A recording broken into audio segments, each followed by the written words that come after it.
Jadi aku mau share ke kalian gimana caranya bikin saus bakaran yang simple, praktis, tapi enak.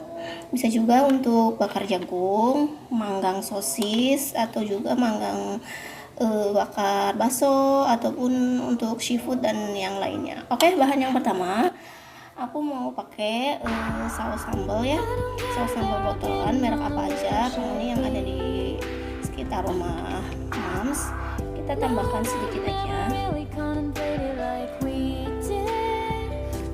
kemudian aku tambahkan saus tomat.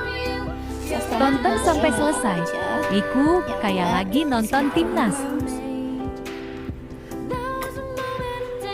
Kemudian aku juga tambahkan margarin yang sebelumnya sudah dicairkan, sedikit aja ya Mam. Lalu tambahkan, jangan lupa kecap manis.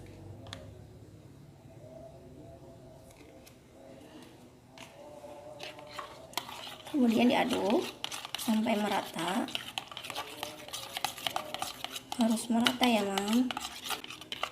Kalau udah merata seperti ini, Mam bisa langsung oleskan ke sosis atau ke bakso atau ke jagung yang mau bakar. Oke, kalau gitu tunggu ya, aku mau bakar sosis sama baksonya. Ini saus atau bumbu bakaran yang tadi aku buat. Sekarang kita langsung ke proses pemanggangan ya Mam. Kali ini aku mau manggang sosis aja sama bakso. Jadi pertama-tama panggangannya dipanaskan dulu, kemudian besinya itu tadi sama aku sudah diolesin sama margarin ya sebelumnya. Kita masak dulu, panggang dulu sampai sudah bisa oleskan pakai bumbu yang tadi dibuat sedikit demi sedikit. Sisilah ini aromanya sudah tercium wangi, harum.